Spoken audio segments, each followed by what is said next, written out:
Hello, it's Nicole, and welcome to episode number 13 of the Hair of the Dog podcast. Today, we're going to be talking about where we go from here. We're still in the grips of coronavirus, but even if you're listening to this at a later date, I think you're still going to find some important things to consider no matter what's going on in the world. Stick with us. I think you're going to really enjoy this episode. Welcome to the Hair of the Dog podcast. If you're a pet photographer ready to make more money and start living a life by your design, you've come to the right place.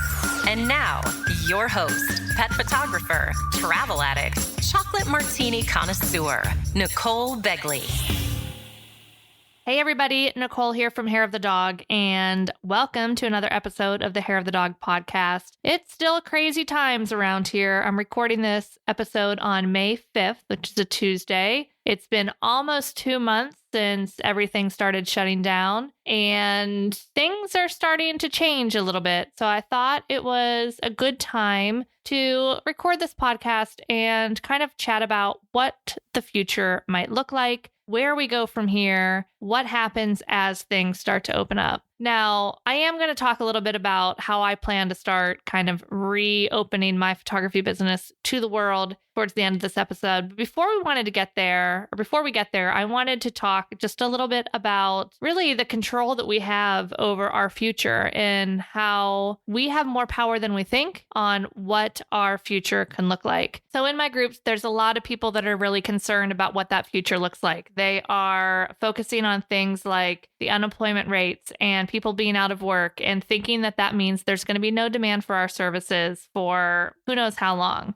They're really, really caught up in the uncertainty of it all. And I want to start off by saying that, life is always uncertain. This uncertainty thing is not anything new. The way that it's presented and the reasons around it are certainly different than before. However, there's always an element of uncertainty in our lives. And as pet photographers, entrepreneurs, we need to be able to thrive in that uncertainty because we run our own business. So everything is always uncertain. Although that's truly just a belief, because one could also say that running your own business is more certain than, say, working for someone else where you really aren't in control of how long you have your job and layoffs and things like that. So in that way, having your own business is almost more certain because you can control a lot more things than you can when you're working for somebody else. But anyway, let's go back to focusing on our future. And what we focus on is really going to be directly responsible for what our end result looks like. Our future is entirely up to us. How this plays out for our life and our business is entirely up to us. And it all depends on what we choose to focus on. For instance, you can focus on a 10 or 20% unemployment rate, or you can focus on a 90 or 80% employment rate. You can focus on people that don't have disposable income anymore, or you can focus on the people that have more disposable income than ever because they've spent the past 8 weeks in their house, not traveling, not spending any money, not going to concerts, not going to sporting events, not going out to eat, not spending money on anything except for food. So they have more disposable income than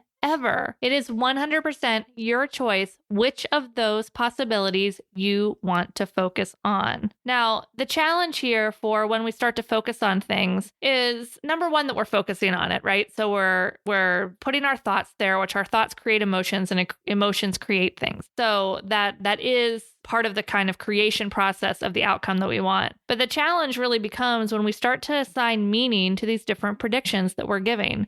So when we start to say, oh, there's a high unemployment rate, so that means no one is going to be able to afford what I'm offering, that's when you're assigning meaning to things. And that does not serve you. When you start to assign meaning to these things, these stories that don't serve you, that doesn't allow you to take the action that you need to take because you're telling yourself a disempowering story. And then your subconscious and your conscious brain just says, well, what's the point of taking this action? Because look, it's hopeless anyway. So it becomes a self-fulfilling prophecy because it stops you from taking that action. So instead, what we need to do is we need to flip the belief of this story. we need to look for ways to reinterpret these beliefs. So instead of looking at current situations and assigning beliefs to them and patterns and stories, I want you to look only at facts, not the predictions. So one prediction is that we're never going to have a normal society again. That's not a fact. A fact would be there's a virus on the loose that I need to plan around as I reopen my business. Can you see how looking at those two statements that are really talking about the same thing drastically affect our power in figuring out a response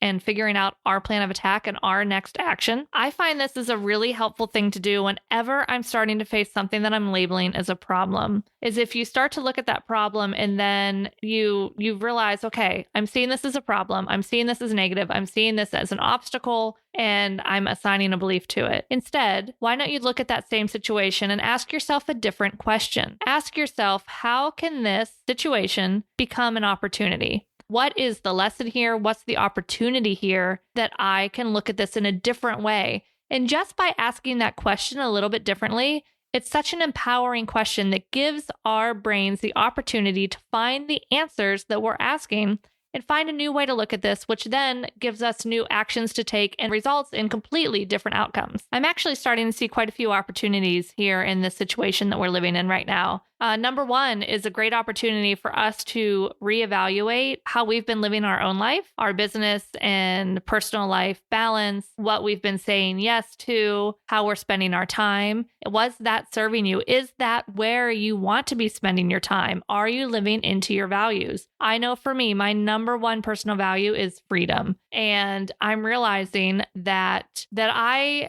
was way too busy before. I almost wore busy as a badge of honor. And part of that is because I have so many ideas and so many things that I want to do. And it's fun and it's exciting. And I love what I do. And I love helping all of you guys. And I love my job. But I was doing that too much. I was working all day, and then the evening would come and it would be rush around, take the kids to the activities that they do, and hurry up, find some dinner, get the kids to bed, do it all over again. I wasn't unhappy. I enjoyed it. I liked it. I loved my life. But now I'm realizing, wait, it's okay to slow down even more. It's okay to have weekends where I literally have nothing planned. Now, would I like to be able to go out to dinner on those weekends?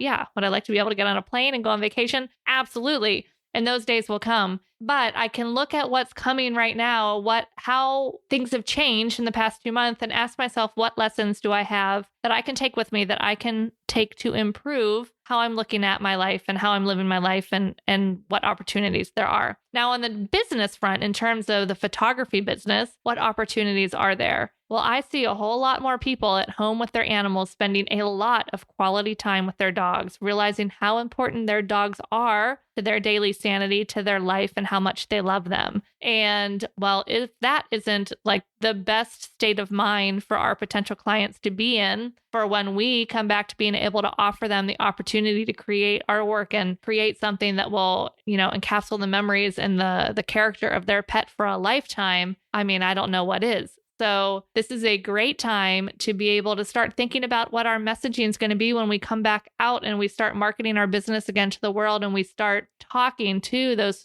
potential clients of ours, speaking to their identity of them loving their dog and how much their dog is their family, and that deserves to be captured. So there is 100% of an opportunity there. Remember, all we have to do is look at what we're thinking.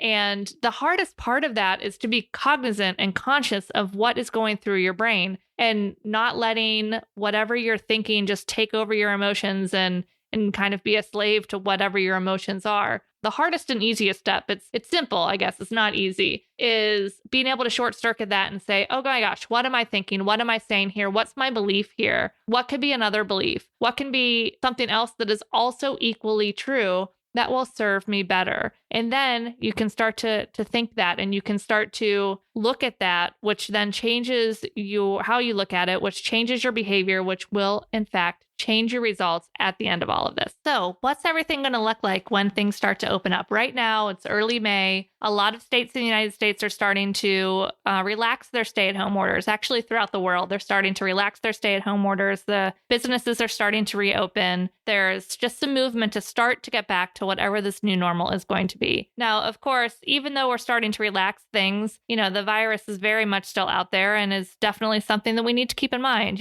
I don't get my news from the news media or the politicians. I watch that a little bit here and there, but both of those platforms tend to have ulterior motives under them. I like to get my information from scientific articles, scientific publications, and my friends on the front line in the medical community. And from those two areas, it is clear that this is still something that we need to take seriously. And this is still something that we have a responsibility to approach responsibly for the rest of society. So do I think we can open our photography businesses soon? Yes, I think we can. Do I think we need to change how we were doing some things? Yes, I think we also need to do that. Now, when you can actually go out and start shooting is really going to depend on your local, your state or your regional rules and the different phases and where what we do falls under those phases. Generally, I've been seeing that it's not the first phase, but usually the second phase. It looks like in most cases that we're able to start shooting a little bit. Now, where we're shooting probably makes a difference. I usually don't shoot in the studio, but if I had a shoot studio,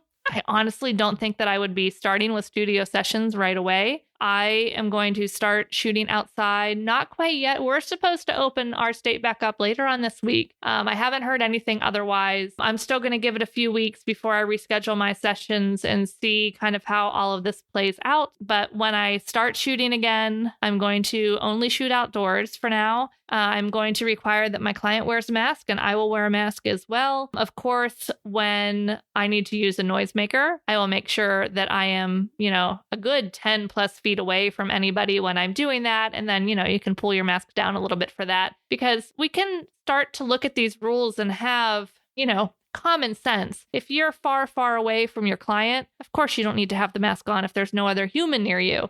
However, when you're getting closer, even if you're near that 6 feet, I would probably recommend still wearing that based on all of the scientific and medical guidelines. For my clients, of course, I can still take pictures of them and their dog together. They don't have to wear a mask for that, although one picture with that might be kind of funny for them to remember what 2020 was like, but I think that's all seared into all of our brains. But for the pictures of them and their dog, they'll be sitting in an area around no other humans. I can use my long 70 to 200 lens. I can be plenty far away and give them plenty of space to be able to capture that without them having to wear a mask. So wearing a mask is not going to be detrimental to being able to continue with what we offer. And then moving on to sales, I have always done in-person sales in my home. Well, I used to go to my client's house, and then I started doing in-person sales at my home studio. Right now, I probably honestly am going to start doing video in-person sales.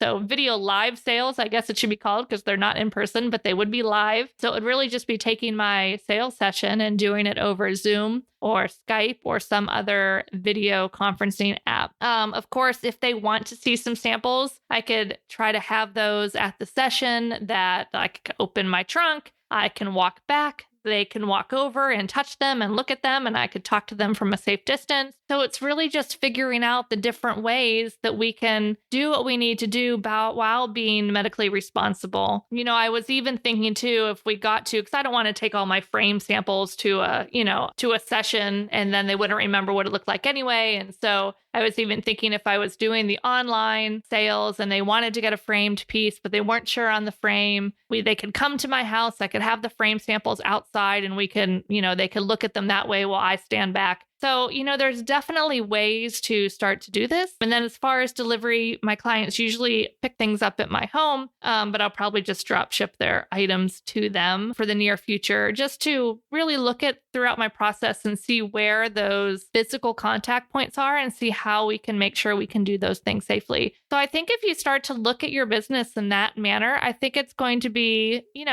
definitely possible to start resuming things sometime in the near future. Again, follow your local laws and your local rules and your local guidelines, and definitely follow the medical guidelines of the doctors and the health organizations in your area. But I think that it won't be too long before we start to be able to move forward with this. And before we go, I just wanted to remind you guys of one thing, and that is something that I heard from my mentor, James Wedmore. That is simply that fear is your attention focused on an unwanted, predicted future that you believe is going to happen. Not a fact. It's just a belief. It's a prediction based on things that you've heard, things that happened in your past. None of it is set in stone. So before you get stuck down that fear kind of spiral, remember that where we put our attention will 100% affect the outcome of what we're focusing on. So focus on the different beliefs, change those beliefs. If you need help changing those beliefs, reach out inside our Facebook group, because there is pretty much always an opposite belief. There is an opposite reaction. There is an opposite outcome that can happen. None of these things are set in stone. So that's about it for this week. A simple and short and sweet episode for you to hopefully help you stay in the right mindset as things begin to open up and you start heading back to work in different parts of the world. Make sure that you guys, number one, stay safe out there and join in the conversation in the Hair of the Dog Facebook community. We have a big free Facebook group of over 13,000 pet photographers from all over the world. And I like to say it is definitely one of the most friendly groups in the interweb. So definitely come join us there. You can go to www.hairofthedogacademy.com/FB group. And that will take you right there to that Facebook group. And we look forward to seeing you in there. And in the meantime, stay safe, happy shooting, and we'll talk to you soon. Thanks for listening to this episode of Hair of the Dog podcast. If you enjoyed this show, please take a minute to leave a review. And while you're there, don't forget to subscribe so you don't miss our upcoming episodes. One last thing, if you are ready to dive into more resources, head over to our website at www.hairofthedogacademy.com. Thanks for being a part of this pet photography community.